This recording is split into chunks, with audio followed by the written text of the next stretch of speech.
शक्तीपीठ महामार्ग 12 जिल्ह्यातून जातो आणि या 12च्या 12 जिल्ह्यामधून शेतकऱ्यांचा त्याला प्रचंड विरोध आहे।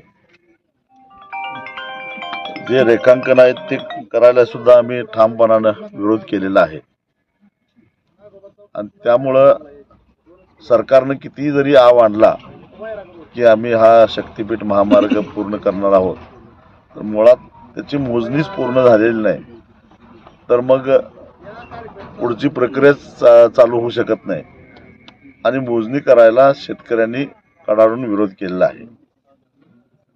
एवढ्या सगळ्या 12 जिल्ह्यामध्ये 10-20 गावातल्या लोकांनी सहकार्य केलं असेल तर ते अत्यंत नगण्य आहे, पण तेच तुंतून वाजवत सरकार बसलेलं आहे।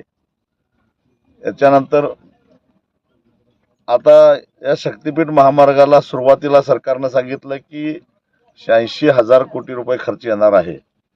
हळूहळू आकडा वाढत तो आता 1 लाख कोटीपर्यंत गेला आहे। विधानसभेतच मुख्यमंत्र्यांनी सूतोवाच केले की 1 लाखापर्यंत 1 लाख कोटीपर्यंत त्याला खर्च येणार आहे।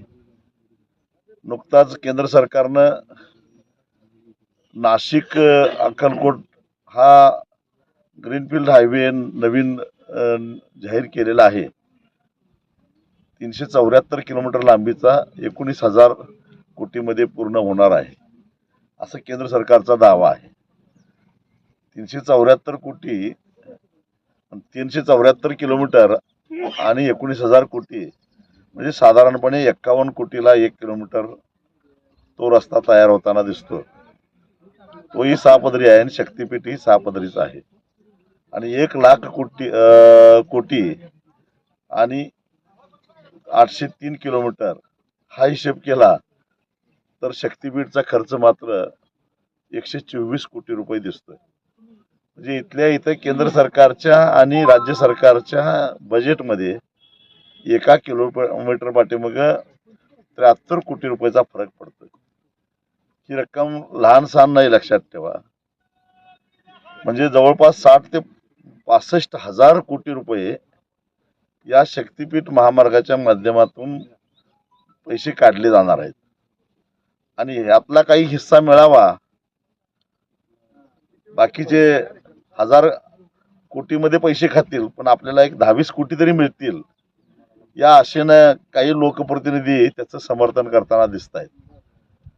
आणि मग ज्यांची जमीन जाणार नाही, ज्यांचा 7-12 नाही, अशा लोकांना पुढे आणायचं आणि त्यांना सांगायचं की शेतकऱ्यांचा समर्थन आहे, मुख्यमंत्र्यापुढे नेऊन हजर करायचं, शक्तीपीठ महामार्ग करा म्हणून सांगायचं।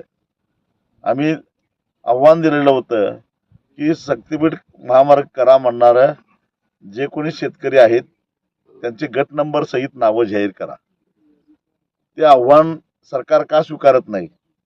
विधान परिषदेमध्ये हा मुद्दा जेव्हा उपस्थित केलेला होता आमदार बंटी पाटील यांनी, तेव्हाही मुख्यमंत्र्यांनी सांगितलं की बहुसंख्य शेतकऱ्यांनी त्याचं समर्थन केलेलं आहे। त्यावेळी त्यांनी वारंवार मागणी केली, समर्थन करणाऱ्या शेतकऱ्यांची लिस्ट जाहीर करा।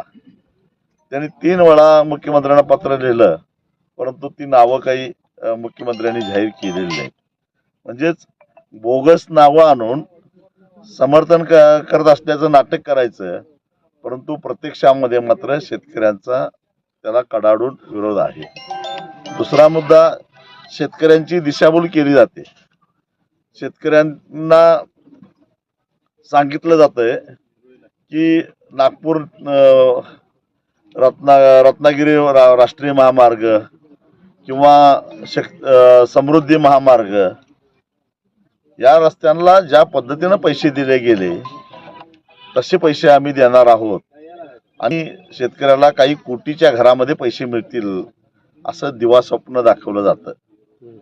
प्रत्यक्षात तसं नाही आहे आणि म्हणून आम्ही सरकारला दुसरं एक आव्हान दिलेलं होतं की गट नंबर सहित कुठल्या शेतकऱ्याची किती जमीन आम्ही घेणार आहोत आणि त्याचे किती पैसे होतात ही यादीच एकदा गाव चौडीवर जाहीर करा, मग दूध का दूध आणि पाणी का पाणी होऊन जाईल। म्हणजे शेतकरी जे आज आशेवर बसलेले आहेत, काही शेतकरी भाबडे शेतकरी की आपल्याला कोटीच्या घरात पैसे मिळणार आहेत. आधी आयुष्यात आम्ही कधी कोटी बघितलं नाही.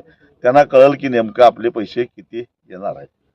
केवळ दिशाभूल करायची आणि जवळपास राज्यावर 1,00,000 कोटी रुपयाचा कर्जाचा बोजा वाढवायचा. आधीच 9 लाख कोटी रुपयाचं कर्ज आहे राज्यावर, अजून 1,00,000 कोटीचं कर्ज वाढवायचं आणि त्यातून 60-65 हजार कोटी रुपये खिशात घालायचे आणि 2029च्या निवडणुकीची तयारी करायचं. हेच कारस्थान देवेंद्र फडणवीस आणि त्यांची टोळी करत आहे. त्याला आमचा कडाडून विरोध आहे. साहेब, फक्त एक प्रश्न विचारतो तुम्हाला की शक्तिपीठ महामार्ग रद्दच झाला पाहिजे का काय वाढीव रक्कम मिळाली पाहिजे शेतकऱ्यांचा? रद्दच झाला पाहिजे, कारण राज्याच्या दृष्टिकोनातून हा रस्ता निरुपयोगी आहे. कारण हा रस्ता पुणे नागपूर रत्नागिरी राष्ट्रीय महामार्गाला कोल्हापूर पर्यंत पूर्णपणे समांतर आहे आणि नागपूर रत्नागिरी हा जो महामार्ग आहे, या महामार्गावर 60 किलोमीटरला एक टोल आहे. त्या टोलवर प्रत्येक टोलवर 40 लाख रुपये दररोज कलेक्शन व्हावं हे अपेक्षित होतं, परंतु तिथं केवळ 9 ते 10 लाख रुपये एवढंच कलेक्शन वाढलंय. म्हणजे क्षमतेच्या केवळ 25% रस्ता तो वापरला जातोय. मग असं असताना त्याला समांतर दुसरा रस्ता करायची गरजच काय? ही साधी गोष्ट आहे. आणि हा सारा पैसा 1,00,000 कोटी रुपये हे कोण भरणार आहेत? समर्थन करणारे भरणार नाहीत, कारण समर्थन करणाऱ्या आमदार खासदारांना टोल माफ असतो, मंत्र्यांना सरकारी अधिकाऱ्यांना टोल माफ असतो.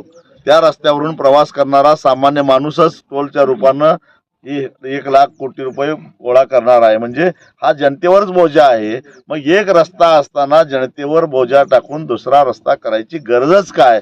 एवढाच आमचा प्रश्न आहे. आज संपूर्ण महाराष्ट्रभर साहेब तुम्ही फिरताय, सध्या कुठं विरोध होतोय कडाडून की करू नका हा शक्तिपीठ महामार्ग? संपूर्ण 12च्या 12 जिल्ह्यामध्ये विरोध आहे. विशेषतः कोल्हापूर सांगली तर ते येऊन देतच नाहीत, परंतु सोलापूर जिल्ह्यामध्ये सुद्धा विरोध आहे. विशेषतः बार्शी तालुक्यामध्ये आहे, त्याचबरोबर धाराशिवमध्ये विरोध आहे, लातूरमध्ये मोठ्या प्रमाणामध्ये विरोध आहे. हिंगोलीच्या शेतकऱ्यांनी तर आम्ही सगळे भाजपमध्ये येतो पण शक्तिपीठ रद्द करा अशी मागणी केली. आता हे सरकारचं अपयश आहे. म्हणजे तुमच्या पक्षात यायला काळं कुत्रं सुद्धा तयार नाही, तरी सुद्धा आम्ही येतो बाबांनो, पण तो रस्ता रद्द करा असं जर शेतकरी म्हणत असतील तर एवढी तरी लाज वाटली पाहिजे यांना.